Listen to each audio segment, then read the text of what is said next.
Bismillahirrahmanirrahim.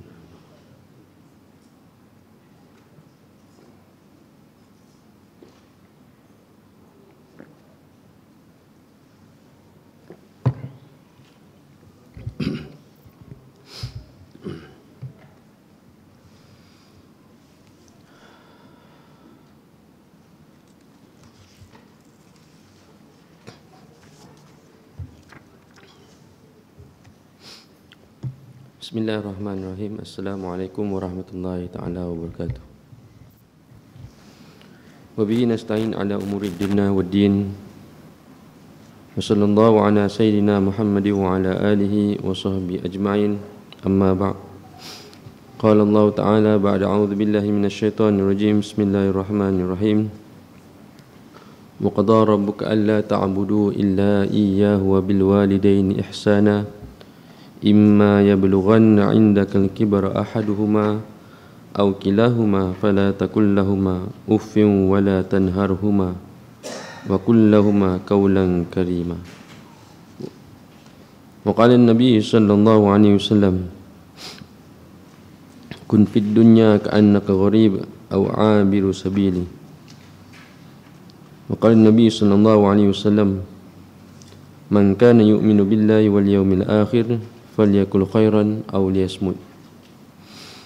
صدق الله العظيم وصدق الرسول الكريم ونحن على ذلك من الشاهدين. اللهم ألهمنا ما رشدنا ومرنا وعيذنا من شرور أنفسنا ومن سيئات أعمالنا. رب اشرح لي صدري ويسر لي أمري واحلل عقدة من لساني يفقهوا قولي. سبحانك لا علم لنا إلا ما علمتنا إنك أنت العليم الحكيم. Alhamdulillah, sidang jemaah yang dikasihi oleh Allah Subhanahu wa taala. Pada malam yang penuh barakah ini sama-sama kita menyambung pengajian kita, kerana dalam kehidupan di dunia ni kita masih lagi menuntut ilmu Allah Subhanahu wa taala. Sama ada kita di peringkat muda ataupun dah berumur, tetap kita masih lagi mencari ilmu Allah Subhanahu wa taala, terutamanya ilmu yang boleh membawa kita kepada mendekatkan diri kita pada Allah Subhanahu wa taala, dan kita menjauhi diri kita daripada ilmu yang menyebabkan kita jauh daripada Allah Subhanahu wa taala.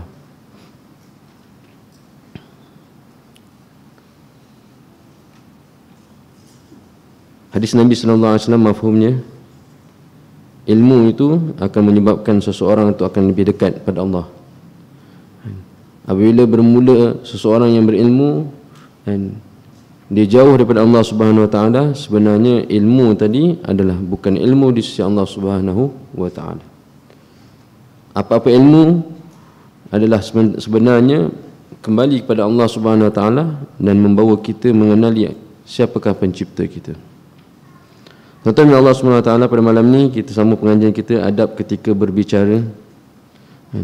Ini amatlah penting kerana kita sering berbicara, dan kita kena tahu setiap adab-adabnya. Kerana kita bila kita berseorangan, maka tidak sempurnalah kehidupan kita tanpa berbicara. Jadi apabila berbicara, kita tidak sering ataupun kita sering akan berlaku kesilapan dalam bertutur. Jadi perlu tahu adab-adabnya supaya setiap patah perkataan yang terkeluar daripada mulut kita adalah perkataan yang menyebabkan Allah Subhanahu wa taala dan Rasulnya redha ke atas kita. Kerana percakapan yang kita cakap walaupun sepatah perkataan, kerana semuanya akan ditanya oleh Allah Subhanahu wa taala. Faman ya'mal mithqala dzarratin khairan yarah wa man ya'mal mithqala dzarratin syarran yarah. Barang siapa yang beramal dengan sebesar zarah kebaikan, dia akan lihat bagaimana Allah Subhanahu wa taala akan memberikan ganjarannya, pahalanya di sisi Allah Subhanahu wa taala, bukan di dunia tapi di akhirat. Barang siapa yang melakukan sebesar zarah ataupun sekecil-kecil zarah keburukan, dia akan lihat bagaimana Allah SWT akan membalasnya. Adapun yang dinamakan manusia ini, dia tidak terlepas daripada kesalahan. Setiap tuturan kita ni kadang-kadang di luar jangkaan kita. Kadang kita cakap-cakap laju, banyak cakap ataupun tak berhenti-berhenti cakap tentang Allah SWT. Tak semena-mena kita berkata perkara yang menyebabkan mendatangkan dosa kepada diri kita. Kita sebut nama si fulan, tapi tak ada niat untuk menyakitkan hati dia. Tapi kerana banyak cakap, kita pun seronok, rancak bercakap. Kita cuit orang sana, cuit orang sini. Jadi menyebabkan orang yang kita sebut namanya tadi, tuan-tuan Allah SWT, terasa, maka ianya membawa dosa kepada diri kita. Pun begitu, tetap masih lagi tuan-tuan Allah SWT, diampunkan dosa kepada kita yang tersalah tadi dengan syarat kita memohon kemaafan. Siapa saja, orang yang sering bercakap, orang yang jarang-jarang bercakap, orang yang percakapannya didengar, ustaz-ustaz, para alim ulama, kadang-kadang salah tercakap. Jadi jangan malu untuk memohon kemaafan, kerana Allah SWT pasti akan mengampunkan dosa kita. Dan kita tidak boleh menghukum, secara terus berterusan kepada orang yang tersalah cakap. Kadang-kadang kita ni cakap banyak, kita tak boleh nak kontrol. Otak jalan laju, tapi kadang-kadang otak pun dia lost. Mana yang baik, mana yang buruk, dia tembak, jadi benda tu keluar. Jadi tidak mengapa kalau selepas itu kita memohon kemaafan. Selepas itu kita mohon kemaafan pada Allah Subhanahu wa taala. Dan mohon juga kemaafan kepada orang yang kita telah sakiti hatinya kerana perkataan kita. Allah SWT telah berfirman dalam surah Isra ayat yang ke-36,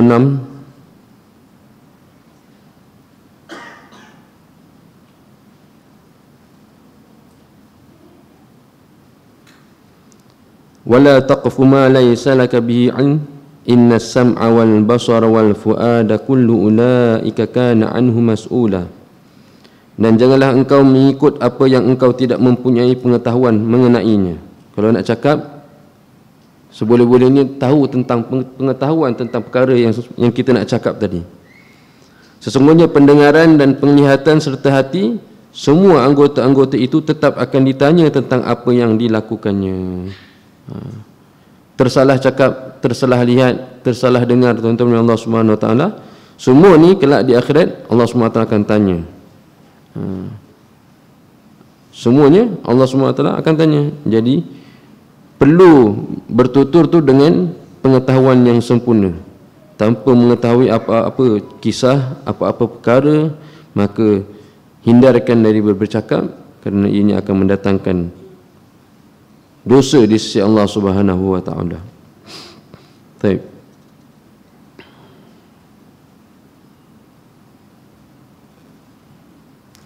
Nabi sallallahu alaihi wasallam, salah satu contoh yang paling nyata adalah adab dalam percakapan dan penulisan di media sosial. Sebilangan besar daripada kalangan muslimin hari ini tidak merasa malu untuk bercakap atau menulis perkara-perkara yang kurang sopan. Sedangkan dia tahu bahawasanya setiap tulisan, setiap percakapan tadi akan disebarkan. Jadi perlu pada, walaupun perkara yang dicakap tadi benda yang benar, hak, tapi cara penyampaian perlu pada adab. Tetap.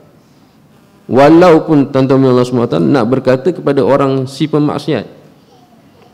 Sedangkan Nabi Musa AS dihantar oleh Allah SWT bukan maksiat, tuan-tuan, orang yang mengaku kepada dia sebagai Tuhan.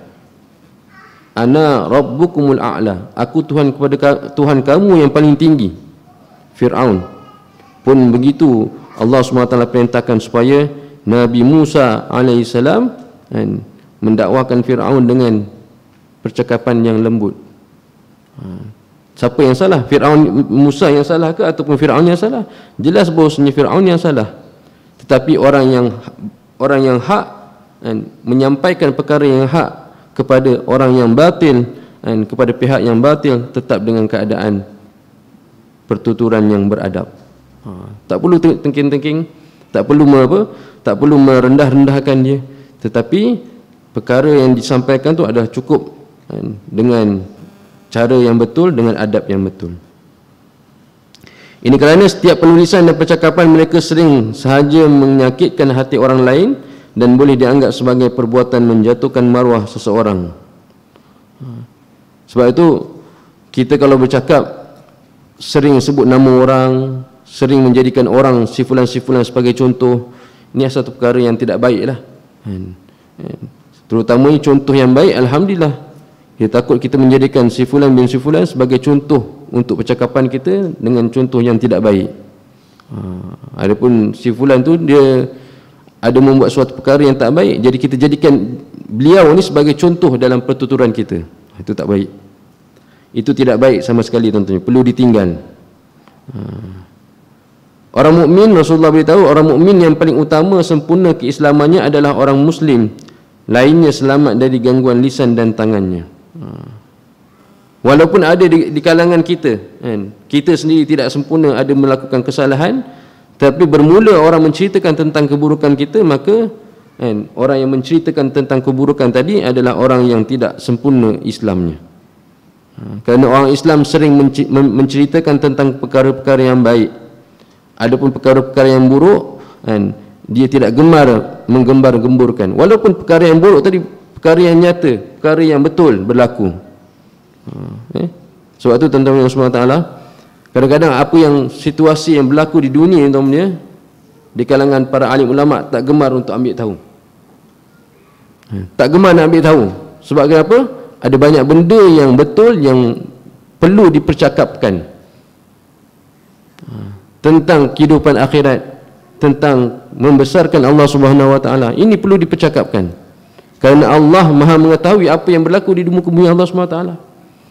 Jadi ada golongan manusia ni suka cerita tentang keburukan manusia. Orang sana buruk, orang sana buruk, orang sini buruk. Kemungkaran yang berlaku di dunia ni Allah Maha mengetahui, tapi yang berhak kita cerita adalah kebesaran Allah Subhanahu Wa Taala. Supaya percakapan kita, Allah Subhanahu Wa Taala akan menyebabkan suka Allah, redanya Allah SWT, keburukan tadi Allah SWT tukarkan kepada kebaikan. Kadang-kadang kita cakap tentang keburukan si fulan, kita tidak ada kekuasaan pun untuk menukar keburukan tadi kepada kebaikan. Kita lemah, kita pun sendiri melakukan perkara-perkara maksiat. Kita bukannya maksum, kan? Jadi kalau kita perbetulkan percakapan kita, Allah sendiri akan perbetulkan keadaan manusia. Duk cerita tentang keburukan si fulan, itu benda perkara yang sebenarnya kadang-kadang tak langsung tak memberi manfaat kepada kita. Jadi tinggalkan perkara tersebut, ceritalah tentang akhirat, ceritalah tentang kubur yang pasti kita akan melaluinya, ceritalah tentang syurga dan neraka yang pasti kita akan bertemu nanti, ceritalah tentang, kalau nak mengumpat pun umpatlah cerita tentang Rasulullah sallallahu alaihi wasallam. Yang pastinya apa yang kita umpat ada perkara-perkara yang baik. Tak ada benda yang buruk tentang Rasulullah, ceritalah tentang Rasulullah, insya-Allah. Tak ada dosa yang mengalir daripada percakapan kita tentang Rasulullah sallallahu alaihi wasallam. Sebab tu para muhaddisin, kerana apa dia boleh menghafal hadis Nabi sallallahu alaihi wasallam? Kerana dia suka untuk menceritakan tentang hadis, percakapan Rasulullah sallallahu alaihi wasallam, sampai terlupa nak cerita tentang orang lain. Kerana apa? Para mufassirin dia terdedah, tidak terdedah pada maksiat, kerana dia menceritakan banyak perkara-perkara tentang Al-Quran, sehingga tidak ada masa untuk menceritakan si fulan bin si fulan. Mufassirin, orang cerita pasal Al-Quran, cerita Al-Qurannya.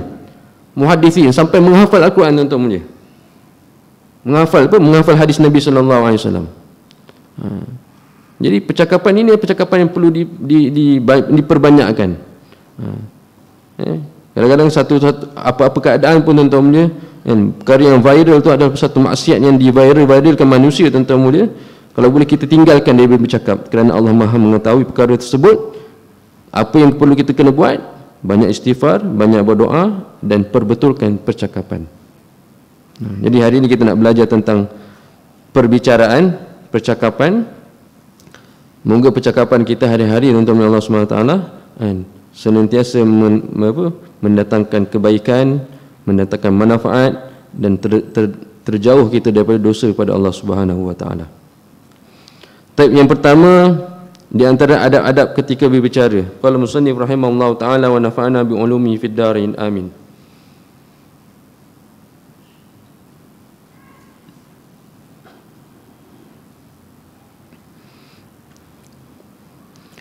Tidak ikut serta dalam membicarakan sesuatu keburukan.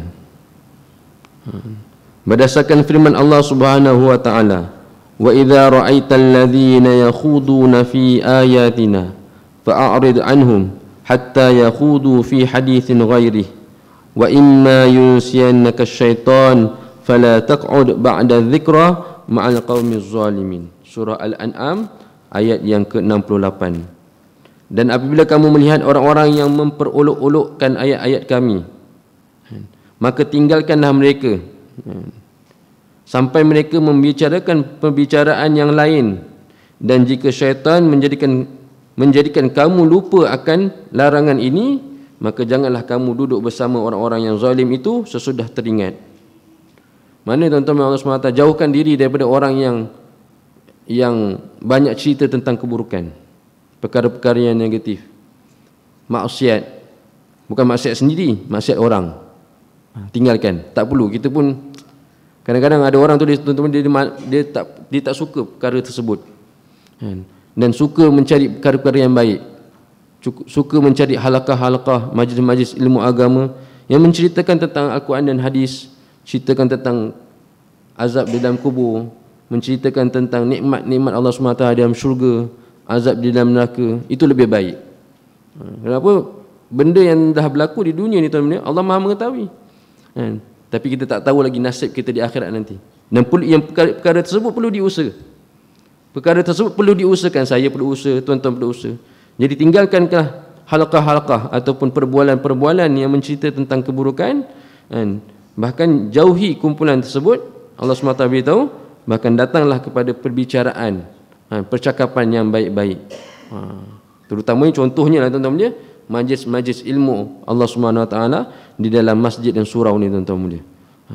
Bacaan-bacaan tilawah Al-Quran. Kita kadang dengar orang baca tilawah Al-Quran tuan-tuan mulia, kita rasa dengar radio tuan-tuan mulia, dengar orang baca tilawah Al-Quran, tukar siaran. Dia nak dengar orang lain cakap. Orang manusia biasa yang macam kita ni, kalau dia cakap menyebabkan kita terhibur, tergelak, itu kita suka. Sedangkan bacaan Al-Quran tuan-tuan mulia adalah makanan rohaniat kita. Dalaman kita perlukan pada bacaan Al-Quran. Kita pula seronok cerita orang, percakapan orang yang kelakar-kelakar, suka menghiburkan. Kadang-kadang percakapan tersebut boleh menyebabkan hati kita menjadi gelap. Banyak gelak ni menyebabkan hati menjadi gelap. Dan sedangkan mendengar bacaan Al-Quran menerangkan, mencahayakan hati kita. Kena tahu tu. Jadi sering kalau orang baca Al-Quran, pasang telinga dengar. Wa idza ra'at, macam mana? Apabila kita mendengar bacaan Al-Quran, fastami'ulah. Dengar. Yang kedua, menjauhi ghibah, mengumpat orang lain, dan namimah. Ini dia sendiri dalam bercakap, dia mengumpat orang lain ataupun mengadu domba. Jadi dalam percakapan kita jauhi perkara tersebut. Rasulullah sallallahu alaihi wasallam bersabda, "Lamma araja bi rabbi marartu biqaumin lahum azfarun min nuhasin yakhmushuna wujuhahum wa sudurahum faqultu man haula ya Jibril qala haula alladhina ya'kuluna luhuman nas wa yaqauna fi a'radihim." Rawahu Ahmad. Tatkala aku dibawa mi'raj oleh Tuhanku, maka aku melewati, yakni melihat suatu kaum yang kukunya dari besi. Mereka sedar mencakar-cakar wajah dan dada mereka sendiri. Kemudian aku bertanya kepada malaikat Jibril, siapakah mereka wahai Jibril? Dia menjawab, mereka adalah seorang yang makan dagingnya manusia kerana sebab mengumpat orang lain, dan mereka selalu menjelek-jelekkan harga diri orang lain. Cerita tentang keburukan orang lain, walaupun keburukan tu betul, itu namanya mengumpat. Kita cerita sifat, oh dia tu tak pernah datang masjid. Betul tak? Betul, semua orang tahu. Kita siap mention nama dia, rumah dia belah mana. siapa anak dia, siapa isteri dia, semua kita beritahu. Tapi sebenarnya perkara tersebut dikira sebagai mengumpat. Kita cerita pada orang, dikira sebagai mengumpat walaupun perkara tersebut benar. Kalau perkara tersebut tidak benar, dia dah fitnah. Jadi apa penyelesaiannya? Tak perlu cakap. Walaupun perkara tersebut benar, tak perlu diperkatakan. Tak perlu diperkatakan. Kerana orang yang seperti ini di akhirat, Allah SWT beritahu keadaannya bagaimana. Mereka ni adalah orang yang macam mana, mereka ni satu kaum yang kukunya dari besi, mereka sedang mencakar-cakar wajah dan dada mereka sendiri. Kerana apa? Mereka ni dikira sebagai orang yang mengumpat dan dikira sebagai orang yang apa? Yang memakan daging saudaranya. Satu kisah yang lain ketika bulan Ramadan, ada muslimat yang datang kepada Nabi sallallahu alaihi wasallam, sahabiah yang datang kepada Rasulullah sallallahu alaihi wasallam, Rasulullah beritahu kamu telah berbuka. Dia beritahu bahawasanya kami sedang berpuasa, tapi Rasulullah beritahu kamu telah pun berbuka puasa. Bagaimana ya Rasulullah? Aku nampak daripada celah-celah gigi kamu daging-daging saudara-saudara kamu. Rupanya dia ni waktu mereka berpuasa tuan-tuan di pagi hari, mereka mengumpat. Orang yang mengumpat itulah gambarannya. Kita tak nampak orang nampak seronok mengumpat kan. Pada hakikatnya orang yang dapat melihat perkara yang sebenarnya seperti Rasulullah sallallahu alaihi wasallam, maka Rasulullah nampak bahawasanya mereka ni dah makan. Ada cebisan-cebisan daging manusia di celah-celah gigi mereka. Masya-Allah. Nabi sendiri beritahu. Jadi siapa yang mengumpat tuan-tuan, macam ni keadaannya. Kita ni tuan-tuan daging manusia kalau masak sedap pun kita tak makan tuan-tuan. Ini daging manusia yang mentah tuan-tuan. Saudara Islam kita sendiri tu. Pada hakikatnya walaupun kita mengumpat kita tak makan daging, itu yang Rasulullah beritahu. Kamu telah pun makan daging saudara kamu. Dan Rasulullah kata kamu pun dah berbuka puasa walaupun kamu kata bahawasanya kamu sedang berpuasa. Kamu telah pun berbuka puasa. Kerana Rasulullah melihat cebisan daging manusia di celah gigi para sahabiah tadi tuan-tuan. Jadi tuan-tuan Allah SWT, betapa buruknya orang yang bercakap nampak macam seronok cerita panjang-panjang duduk sekejap je, duduk sampai 3 jam 4 jam cerita tentang orang lain, cerita tentang keburukan orang lain. Gambarannya di dunia macam dimakan daging saudaranya, di akhirat nanti dah ada balasannya di akhirat. Yang Allah SWT tunjukkan kepada Nabi sallallahu alaihi wasallam, dia ada kuku besi yang mana dia menggunakan kuku besinya untuk dicakar muka dan dadanya tuan-tuan. Di dunia Nabi beritahu dia dah makan daging saudaranya, di akhirat nanti ada lagi tuan-tuan mulia keazaban ataupun azab yang Allah SWT sediakan untuk orang yang macam ni, khusus untuk mereka. Jadi nampak macam seronok cerita tentang keburukan orang, rupanya ada azab yang hebat, yang amat besar tuan-tuan Allah SWT, yang Allah SWT kesediakan untuk mereka ni di akhirat nanti. Jadi tak ada manfaat apa pun. Tidak ada faedah apa pun kita menceritakan keburukan orang sedangkan diri kita pun penuh dengan keburukan. Orang yang sering menceritakan tentang keburukan orang lain, sebenarnya dia tidak selamat dirinya daripada orang mencerita keburukan dia. Sama aja. Kadang-kadang kita cerita dengan kawan kita tentang keburukan si A. Kawan kita pun waktu yang lain kadang-kadang cerita tentang keburukan kita. Sama aja tuan-tuan. Jadi tinggalkan perkara tersebut dalam percakapan kita, insya-Allah. Tidak adalah kita ni di kalangan golongan yang diberitahu oleh Rasulullah sallallahu alaihi wasallam tadi. Yang ketiga, tidak banyak berbicara kecuali jika pembicaraannya bermanfaat dan baik. Berdasarkan sabda Rasulullah sallallahu alaihi wasallam, "Man kana yu'minu billahi wal yawmil akhir falyakul khairan aw liyasmut", muttafaqun alaih. Siapa yang beriman dengan Allah dan hari akhirat, mana orang yang betul-betul beriman pada Allah, betul-betul dengan beriman dengan kehidupan selepas mati, dia tidak akan berkata kecuali perkataan yang baik-baik. Kalau tak ada benda yang nak cakap, dia akan senyap. Sebab tu kadang-kadang kalau kita jumpa orang yang selalu senyap, jangan kita kata awak ni dungu ke apa. Tak ada benda nak cerita ke? Rupanya dia nak selamatkan diri dia mereka ni tuan-tuan daripada bercakap tentang perkara-perkara yang buruk. Perkara yang baik banyak nak dicerita, tapi kadang-kadang kita ni lemah nak bercakap tentang perkara-perkara yang baik.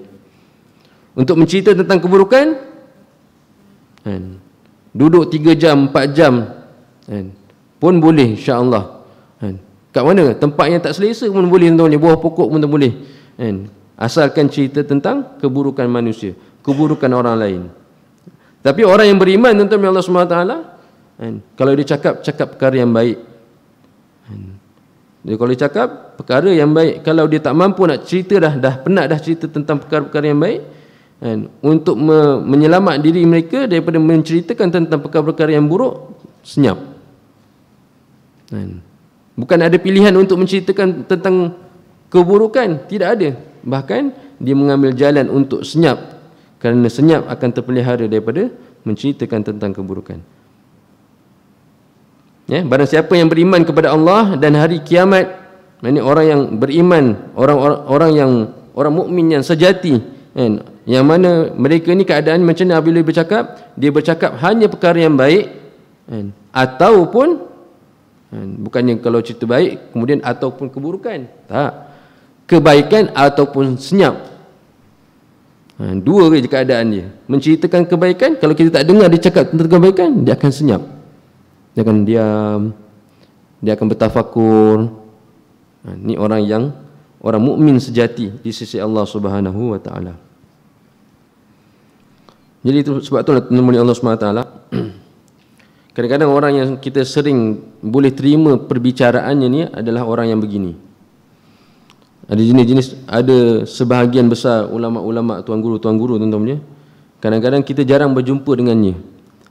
Apabila kita bersua, minta nasihat, sunnah yang tuan-tuan, kita jumpa orang alim atau kita jumpa orang-orang yang ilmu agamanya tinggi daripada kita minta nasihat.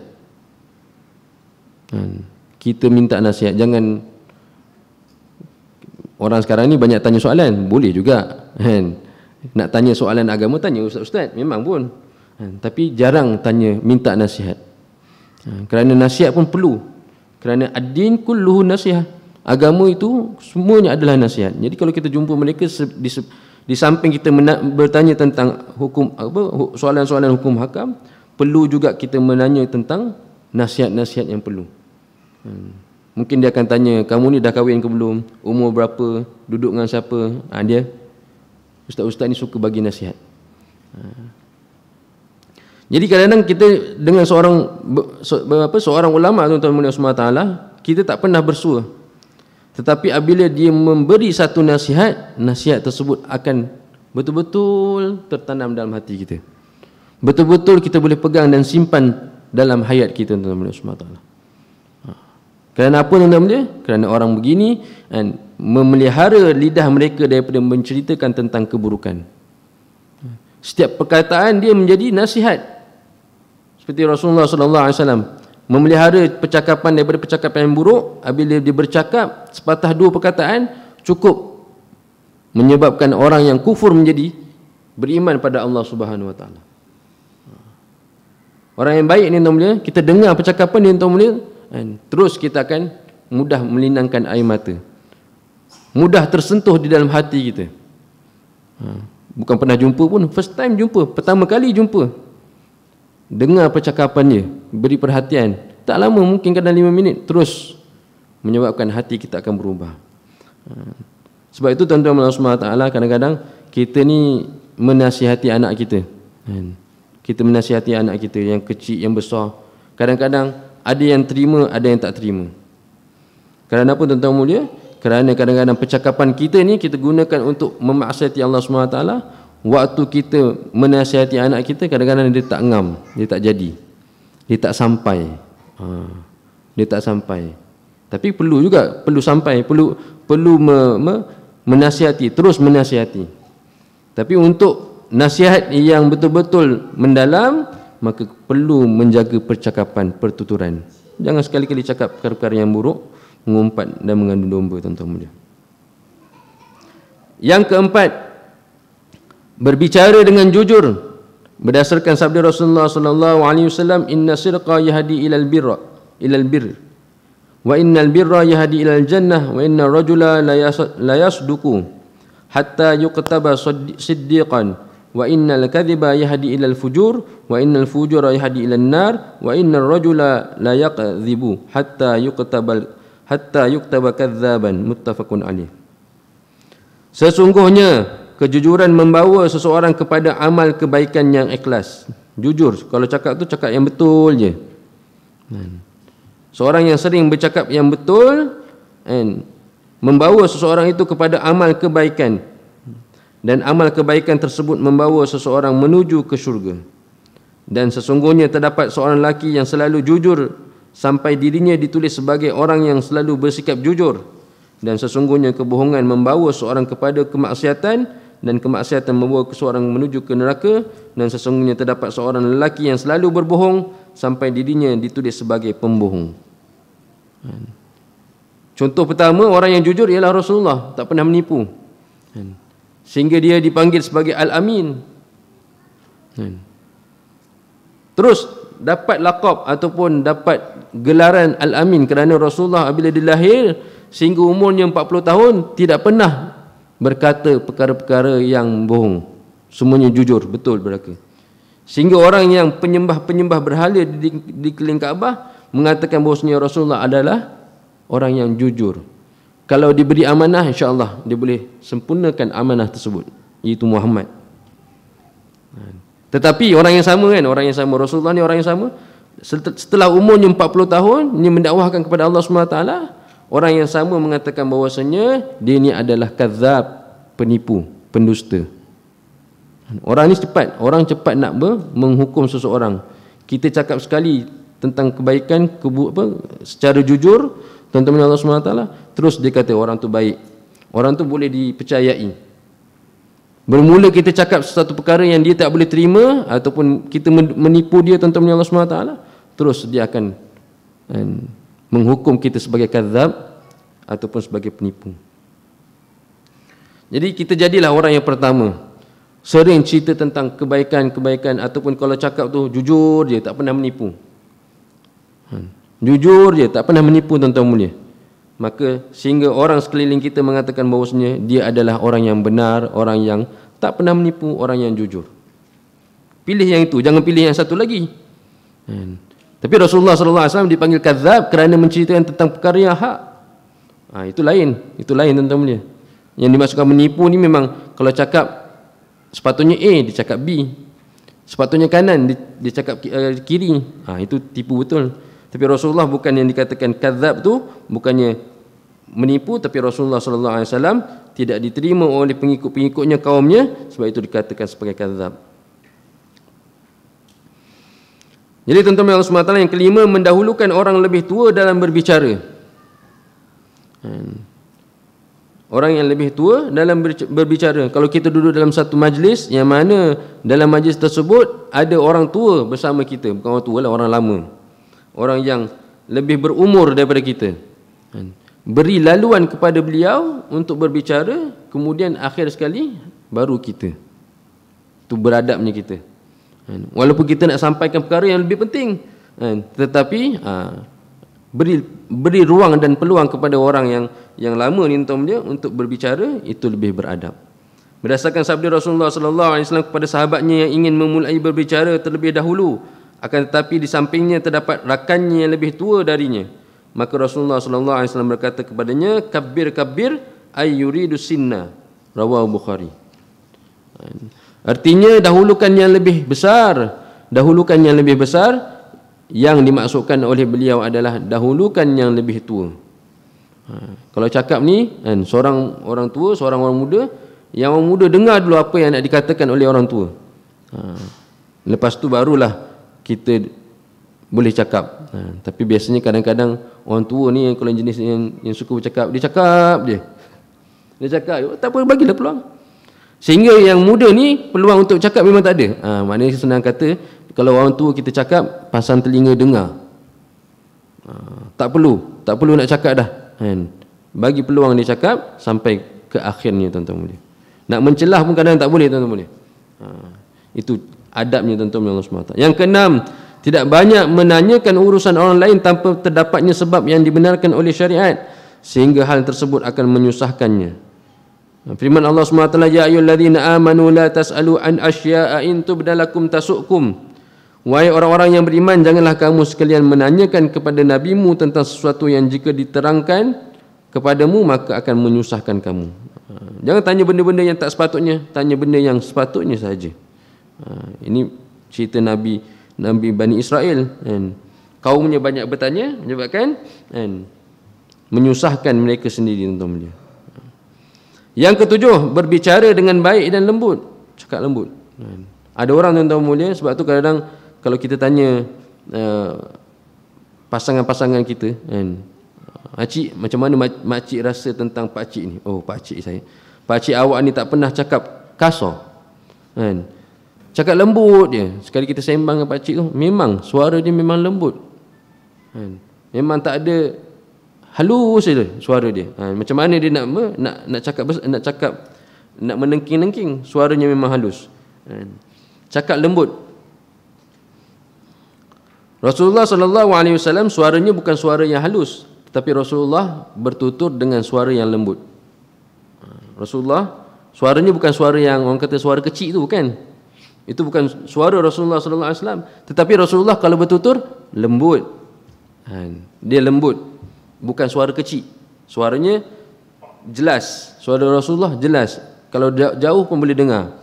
Tetapi Rasulullah kalau berkata-kata, kalau jikalah yang depannya dua orang, maka dua orang tu merasakan bahawasanya Rasulullah cakap betul-betul lembut. Rasulullah bertutur dengan tuturan yang lembut. Waqulu lin-nasi husna idhhab anta wa akhuka bi ayati wa la tanya fi dhikri idhhaba ila fir'auna innahu tagha faqula lahu qawlan layyinan la'allahu yatadhakkaru aw yakhsha. Cerita tadi tuan-tuan mulia. Waqulu lin-nasi husnan, dan ucapkanlah kata-kata yang baik kepada manusia. Walaupun kita ni nak ajak orang kepada kebaikan, wajib cakap dengan lemah lembut. Tidak ada hak orang yang mendakwahkan kepada kebaikan, mengajak manusia kepada Allah SWT, dia ada peluang untuk cakap perkara-perkara dengan dalam dakwahnya dengan secara kasar. Tak ada. Walaupun cakap kepada orang yang si pemaksiat, dalam hidup dia tak pernah mentaati perintah Allah SWT, tetap cakap dengan qaul waqulu linnas husnan, dengan kebaikan, cakap dengan lembut. Sama juga ayat seterusnya tentang Nabi Musa AS kepada Fir'aun, pergilah kamu beserta saudaramu Harun AS dengan membawa ayat-ayatku, kehebatanku, dan janganlah kamu berdua lalai dalam mengingatiku. Pergilah kamu berdua kepada Fir'aun, sesungguhnya dia telah melampaui batas, maka berbicaralah kamu berdua kepadanya dengan perkataan yang lembut, semoga dia ingat akan dan takut pada Allah Subhanahu wa taala. Fir'aun ni, ana rabbukumul a'la, aku ni adalah Tuhan kamu yang paling tinggi. Pun begitu perintah Allah Subhanahu wa taala kepada Nabi Musa AS yang gagap ni. Nabi Musa ni gagap, dah lah gagap, kan? Kemudian bersamanya Nabi Harun AS, dua-dua ni tuan-tuan mulia, kan? Yang cakap gagap, yang cakap sempurna, tuan mulia, tetap dinasihatkan oleh Allah SWT untuk bercakap dengan Fir'aun yang mengaku dirinya sebagai Tuhan dengan percakapan yang lembut. Kita nak cakap dengan anak kita pun macam tu juga, tuan mulia. Anak kita ni ada ke jahat dia macam Fir'aun? Tak ada, tuan-tuan mulia. Nasihat dengan lemah lembut, insya-Allah lebih, orang kata lebih memberi kesan daripada kita menjerit-jerit, kan? Kadang-kadang nak menasihat anak tapi menjerit-jerit sampai anak jiran pun dengar, kan? Anak jiran pun dengar, kan? Cara tu tak betul, tuan-tuan. Walaupun nak memberi nasihat, tapi cara kena betul. Kerana Rasulullah, Allah SWT dah beritahu dah cara yang betul. Linnasi husnan, percakapan yang betul adalah percakapan yang baik kepada orang lain. Walaupun kita berjumpa atau bertemu dengan orang yang pemaksiat, ataupun bertemu dengan orang yang tak pernah bersujud pada Allah Subhanahu Wa Taala, tetap dengan perkataan yang baik dan lembut. Tetap dengan perkataan baik dan lembut. Yang ke-8, menjauhi kata-kata yang kurang sopan dan janganlah mencaci maki orang lain. Allahu Akbar. Mencaci maki ni, tuan-tuan mulia, perlu sangat dijauhi daripada kehidupan kita. Jangan sekali-kali, tuan-tuan. seburuk-buruk manusia tuan-tuan Allah SWT, dan Allah SWT bagi orang yang beriman, orang Islam itu yang ada kalimah la ilaha illallah, walaupun dia ni penzina, walaupun dia ni pembunuh tuan-tuan mulia, walaupun dia ni tak pernah sujud pada Allah SWT, syurga dia 10 kali dunia. Allah SWT memuliakan dia, syurga dia nanti kalau balik jumpa Allah SWT, syurga dia 10 kali dunia. Tetap mulia di sisi Allah SWT kerana di Islam. Tapi kita ni tuan-tuan Allah SWT terhadap orang-orang seperti ini, kan, jangan sekali-kalilah kita mencaci maki. Kalau jumpa orang Islam, sekurang-kurangnya dia beriman pada Allah SWT, walaupun ini tak pernah sujud, walaupun ini Allahu Akbar, senang kata paling buruk manusia di muka bumi Allah SWT, dialah. Tetap kita nampak kebaikan di dalam hatinya. Orang Islam, kerana Allah SWT memuliakan orang Islam. Tidak ada orang Islam yang di muka bumi Allah SWT ni yang mana Allah SWT tidak muliakan mereka. Bahkan kalau dia mati pada ketika itu, dia tidak sempat bertaubat atas dosa-dosa dia, syurga dia tuan-tuan 10 kali dunia. Jadi kita ni tak tentu ikut, tak confirm lagi syurga kita tuan-tuan. Jangan kita memaki hamun orang seperti ini tuan-tuan mulia, bahkan cakap dengan percakapan yang baik. Ya ayyuhalladzina amanu la yaskhar qaumun min qaumin asa an yakunu khairan minhum wala nisaa'un min nisa'in asa an yakunna khairan minhun. Wahai orang-orang yang beriman, janganlah sekumpulan orang lelaki merendahkan kumpulan yang lain, kerana bisa jadi yang merendahkan itu lebih baik dari mereka yang merendahkan. Dan janganlah pula sekumpulan perempuan merendahkan kumpulan perempuan yang lain, kerana mungkin boleh jadi juga yang direndahkan itu lebih baik dari mereka yang merendahkan. Jangan saling caci maki, mencaci maki tuan-tuan mulia. Jangan sekali-kali kumpulan ni mencaci maki kumpulan tu, kerana Allah dah turunkan dalam Al-Quran. Jangan sekali-kali. Jadi kita kena jumpa, kan, cakap dengan perkataan-perkataan yang baik. Itu lebih baik tuan-tuan Allah SWT daripada mencaci maki tuan-tuan. Yang ke-9, tidak menjelaskan hukum halal dan haram. Tidak menjelaskan hukum halal dan haram kecuali berdasarkan ilmu syariat. Jangan cerita tentang hukum hakam kalau kita tidak tahu tentang hukum yang sebenar. Tidak mengkafirkan orang, tidak menerakakan orang. Ni ada ni maksiat ni confirm neraka. Maksiat itu memang betul, tapi neraka tu hak Allah. Allah yang akan masukkan seseorang itu dalam neraka. Kalau dia memang benar-benar maksiat, Allah SWT ada peluang bagi dia untuk diampunkan dosanya oleh Allah SWT. Innallaha la yaghfiru an yushraka bihi wa yaghfiru ma duna dzalika liman yasha. Allah SWT boleh mengampunkan dosa. Semua dosa Allah boleh ampunkan. Dosa besar pada Allah SWT pun Allah SWT boleh ampunkan. Syarat dia tak pernah syirik Allah SWT. Dosa syirik tak boleh. Jadi orang Islam kalau melakukan dosa yang besar sekalipun tuan-tuan mulia, dia sebenarnya pemaksiat tapi belum lagi menjadi ahli neraka. Yang nak menentukan ahli neraka, ahli syurga adalah Allah Subhanahu Wa Taala. Kerana syurga dan neraka milik Allah, bukan milik kita. Bukan orang yang nak masuk neraka tu dia jumpa kita interview dulu. Oh, kau ni memang ahli syurga, baru masuk syurga. Tak. Dia diinterview oleh Allah Subhanahu Wa Taala. Jadi menghukum seseorang itu tidak boleh di dalam percakapan kita, ataupun menghukumkan halal dan haram boleh kecuali mengikut ilmu syariat yang sebenarnya. Maknanya kalau kita tak tahu tentang hukumnya, jangan. Kalau hukumnya memang dah jelas, tak apa. Wala taqulu lima tasifu al sinatakumul kadhib hadza halalun hadza haramun litaftaru ala Allahil kadhib innal ladzina yaftaruna ala Allahil kadhiba la yuflihun mata'un qalil wa lahum adzabun alim. Dan janganlah kamu sekalian mengatakan terhadap apa yang disebut-sebut oleh lidah kalian secara dusta, iaitu dengan mengatakan ini halal dan ini haram. Maksudnya dia kata ni haram, ni halal, sedangkan dia berdusta. Yang haram dia kata halal, yang halal dia kata haram. Nak cakap kena ada tahu hukum sebenar. Betul jelas bahawasanya halal, baru cakap perkara tersebut halal. Kalau perkara tersebut halal dikatakan haram, ini dusta dalam perbicaraan. hanya untuk mengadakan kebohongan terhadap Allah. Orang yang begitu, yang seperti ini sebenarnya mengadakan kebohongan kepada Allah Subhanahu Wa Taala. Sesungguhnya orang-orang yang mengadakan kebohongan terhadap Allah, maka tidaklah mereka beruntung. Dan itu hanyalah kesenangan yang sedikit, dan bagi mereka lah azab yang pedih. Kesenangan maksudnya di dunia ni orang kata, oh dia ni pandai bagi hukum. Dia ni pandai bagi hukum. Sebenarnya dalam memberi hukum tadi dia berdusta. Sebenarnya dia berdusta pada Allah Subhanahu Wa Taala. Di akhirat dia tak lepas. Ada azabnya di sisi Allah Subhanahu Wa Taala kerana berbohong pada Allah Subhanahu Wa Taala. Cuma dia mendapat nikmat yang sementara di dunia kerana mengeluarkan hukum halal dan haram tanpa ilmu, maka dia di dunia dia lepas, di akhirat dia tidak lepas. Yang ke-10, tidak memotong perbicaraan orang lain. Orang berbicara tidak potong, dengar dulu. Sebab itu tuan-tuan yang Sumatera, kalaulah satu mesyuarat berlaku, hari contoh surau ni ada mesyuarat, malam ni ada mesyuarat, besok ada mesyuarat. Malam ni kita tak hadir. Malam ni kita tak hadir dalam mesyuarat tersebut. Malam besok dipanggil balik untuk sambung mesyuarat semalam tak cukup masa. Apabila kita datang untuk hari kedua menghadiri mesyuarat, kita kena senyap. Sebab kita tak tahu apa dia punya ujung pangkal apa yang mereka mesyuarat.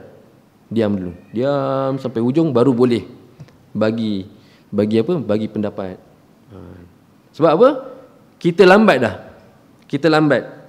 Jadi dalam orang yang dah terlebih ke depan, maka kita yang orang ke belakang lambat menghadiri, kita kena senyap. Ataupun dua orang sedang berbincang, kita duduk kat sebelah, dia kata tak apa ikut sembang sama-sama. Sembanglah 3-3 orang, jadi kita senyap dulu. Bagi dia dua orang yang bersembang ni, dia cakap dulu. Lepas tu barulah kita boleh masuk. Jangan datang-datang tak bagi salam terus potong cerita. Aku tahu cerita ni. Aku tahu cerita ni. Sepatutnya begini. Jadi benda tersebut tidak baik dan tidak beradab ketika berbicara. Yang ke-11, mengulang perbicaraan sampai seorang yang diajak berbicara dapat memahaminya secara sempurna. Ini Rasulullah SAW sering berkata, perkara yang baik ulang 3 kali. Perkara yang baik ulang 3 kali. Rasulullah dalam menyampaikan hadis sering mengulang-ulangkan hadis kepada sahabat-sahabat, sehingga sahabat ingat apa yang disampaikan Rasulullah SAW, dan sahabat-sahabat menyampaikan kepada isteri-isteri mereka di rumah. Dari sahabat Anas radhiyallahu anhu, dia berkata, sesungguhnya Nabi SAW jika berbicara dengan satu kalimah, maka beliau mengulangnya sebanyak 3 kali sampai orang yang diajak berbicara memahami perbicaraannya. Cakap sekali tak cukup, 2 kali, bahkan 3 kali, benda yang sama 3 kali. Benda yang sama 3 kali. Idza takarrara taqarrara. Benda yang diulang-ulang dia akan jadi mantap. Benda yang diulang-ulang dia akan jadi orang kata kuat. Tapi kalau cakap sekali, kadang-kadang kita pun dengar tak dengar. Contoh kata kita cakap dengan kawan kita berdua, cakap satu benda tuan-tuan mulia, cakap sekali harungnya. Lepas tu kita tanya balik kawan kita, dia ingat tak apa yang kita cakap tadi? Mesti dia tak tahu. Mesti dia tak dapat nak tangkap. Biasanya tak dapat. Tapi kalau benda tersebut kalau diulang berkali-kali, ianya akan menjadi perkara yang diingati. Sebab tu Rasulullah dalam berbicara, Rasulullah sering ulang 3 kali. Hadis Nabi SAW kenapa dapat dicatat oleh sahabat-sahabat, dapat dihafal oleh sahabat-sahabat, kerana Rasulullah ulang 3 kali. Ulang 3 kali. Macam tu kalau kita nak bagi nasihat kepada isteri kita, menasihati anak kita, menasihati orang bawahan kita, ulang. Ataupun kita dah bagi nasihat, banyak nasihat kita bagi sampai 10, di penghujung majlis tersebut kita ulang balik. Yang terbaiknya ulang balik, supaya memberi peringatan, supaya apa yang kita dengar dia betul-betul masuk dalam diri kita, betul-betul kita memahaminya dan kita dapat mengingatinya. Itu yang Rasulullah SAW ajar kepada para sahabat. InsyaAllah tuan-tuan mulia, sampai sini saja apa yang kita dengar ni tuan-tuan mulia tentang percakapan ni, kita praktikan dalam kehidupan kita, kerana kita sering bercakap. Orang yang tak bercakap ni orang bisu je tuan-tuan punya. Kita ni bangun tidur cakap, nak tidur pun nanti sebelum tidur pun kita bercakap. Kebanyakan waktu kita bercakap ni tuan-tuan punya, kadang-kadang mendatangkan keburukan, kadang-kadang juga mendatangkan kebaikan, dosa ataupun pahala. Jadi kita nak jadikan setiap percakapan kita adalah pahala. Jadi usaha ke atas itulah kita belajar adab percakapan ni, Dan moga Allah SWT beri taufik dan hidayah kepada saya dan tuan-tuan untuk memperbetulkan percakapan kita. Cakap yang baik-baik akan menyebabkan terkeluar daripada tubuh badan kita amal-amalan yang soleh. Dan percakapan yang baik menyebabkan apa yang keluar daripada tubuh badan kita adalah amalan-amalan yang soleh, insya-Allah. Subhanallah bihamdi, subhanakallahumma wa bihamdika, asyhadu an la ilaha illa anta astaghfiruka wa atubu ilaik. Wallahu alam.